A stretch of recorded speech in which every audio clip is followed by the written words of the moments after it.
Prisipažinkime patys savo, šiai dienai mes vartojame viską labai greitai. Vartojame labai greitai savo atostogas, maistą, poilsį, viską, kas yra aplinkui mus. Šiandieną mes drauge su Kazlų Rūda jums norime parodyti poilsį šiek tiek kitaip. Kaip galima ilsėtis be socialinių tinklų, be telefonų ir kaip atrasti save iš naujo. Dėmesio, šiandien apie tai ir pasikalbėsime Kazlų Rūdoje.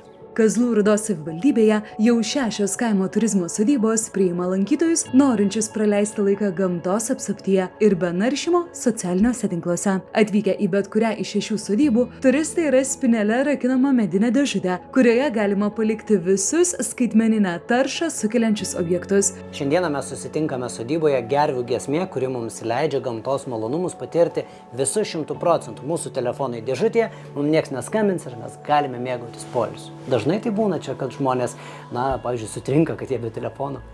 Tam reikia drąsos, tam reikia nebijoti iššūkio, bet tam reikia pasinerti būtent į tą pajautimą, kad aš esu ne tik stebėtojas, bet ir dalyvis. Ne visada tai, kas užfiksuota nuotraukoje, mums palieka įspūdį. Dažniausiai įspūdį palieka tai, kas yra pajaučiama vidumi. Lėtasis turizmas yra orientuotas ne į kelionės tempą, o į turinio gilumą. Ir būtent tas turinio gilumas prasideda nuo vietinių žmonių. Mes kviečiame pabendrauti su vietiniais. Kiekvienas žmogus turi ką papasakoti, o kiekvienas miško takelis veda ne tik į gražų kraštovaizdį, bet ir į vidinę ramybę. Pasaulyje yra daugiau nei 200 lėtą gyvenimo būdą propaguojančių miestų, anglų kalboje vadinamų Slow City, ir Kazlų Rūda siekia tapti vienu iš jų. Apskritai lėtojo miesto koncepcija yra orientuota į tai, kaip įveiklinti vietos bendruomenę, kad būtent mūsų vietiniai žmonės turėtų galimybę kurti, gyventi, augti, auginti savo vaikus čia ir kurti tą pridėtinę vertę apskritai pasauliui. Ir tikimės, kad šitą statusą pavyks pasiekti jau šiais metais. Kokį skirtinumą turi Kazlų Rūda, kad ji gali siekti šio statuso? Slow food, priklausyti slow food bendruomeniai, nes be slow food savo vietinio maisto gamintojų mes negalėtumėm siekti Citislaw statuso. Tai yra vienas iš pagrindinių reikalavimų. O tęsiant lėtojo maisto Slow Food judėjimo temą, Kazlų Rūdos turizmo ir verslo informacijos centre Tomas susitinka su Good Food Experience in Kazlų Rūda, gero maisto patirtys Kazlų Rūdoje bendruomenė, kurią suformavo 5 Kazlų Rūdos savivaldybės šeimos, užsiimančios maisto auginimu ir gamyba. Šiandieną mes susitinkame pasikalbėti apie tai, kas naujo Kazlų Rūdoje, ir čia ypatingi įvykiai, nes Kazlų Rūdos bendruomenė prisijungė prie lėto maisto pasaulinės bendruomenės visame pasaulyje, ar ne?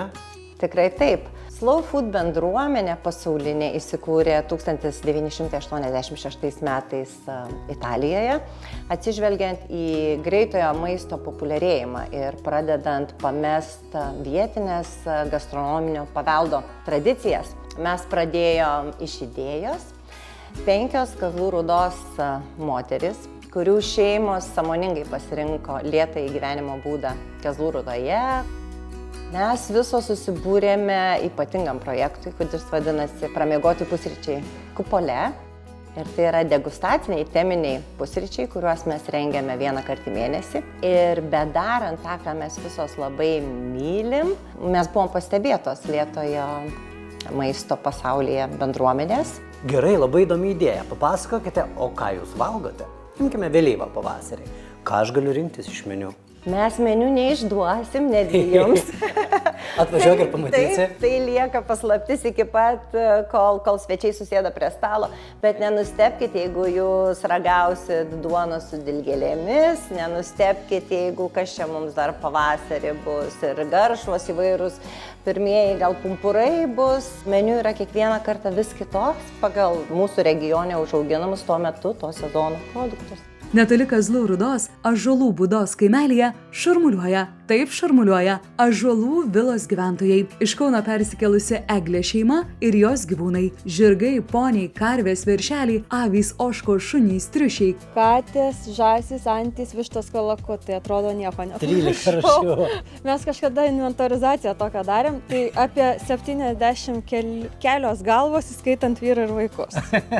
Plius minus, taip. Ir čia jie yra, aš sakyčiau, lyg rojuje, ar ne? Tokios sąlygos jiem yra sudarytos. Nežinau kaip dėl rojaus, bet kai jie gyvena kaip augintiniai, o ne kaip fermos gyvūnai, tai faktas. Norėjosi tokios, kad sukurti erdvę, kur būtų galima atvažiuoti su tais gyvūnais, pabendrauti ne per grotas, ne per laidus kažkokius, bet ir pačiupinėti, pasižiūrėti, kuo skiriasi avis nuo ožkos, sužinoti, kad karvė tai nėra arklio žmona, nes čia pernai tokį momentą išgirdau iš suaugusio žmogaus.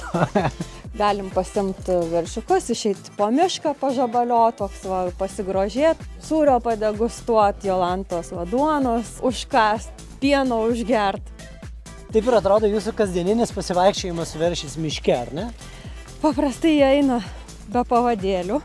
Čia jūs vienintelė Lietuvoje, kuri tai darote? Bent jau aš negirdėjau, kad dar kažkas tai vykdytų šitą veiklą. Aš net nebejoju, kad mūsų pasiklausus šiandieną žiūrovai galvoja viskas, reikia planuotis kuo greičiau aplankyti Kazlų Rūdą. Tai patarimas jūsų jiems būtų koks? Tai vat patarimas ir būtų planuotis iš anksto. Užsukti gal į mūsų tą Visit Kazlų Rūda, pasiskambinti prieš tai tas vietas. Taip. Ne taip, kad sugalvojau ir atvažiavau, bet kad būtų pasiruošta to svečio priėmimui. Tuomet jau tą susidėliojus planelį galima jau atvykti ir patirti tuos visus daugiau mažiau apkalbėtus mūsų potyrius visus. Brangų žiūrovai, tikiuosi, kad jūs kaip ir aš dar tikrai grįžti į Kazlų Rūdą, nes šiandieną patirtas pirmas kartas jis įsirašo į tų pirmų kartų, kurį kartočiau istoriją. Tai kaip matote, Kazlų Rūdoje laikas tiesiog sustoja ir kiekvienam iš jūsų aš linkiu tai patirti, ką patyrėme drauge mes šiandieną. Tai kviečiu atvykti. Ar ne? Kviečiame drauge.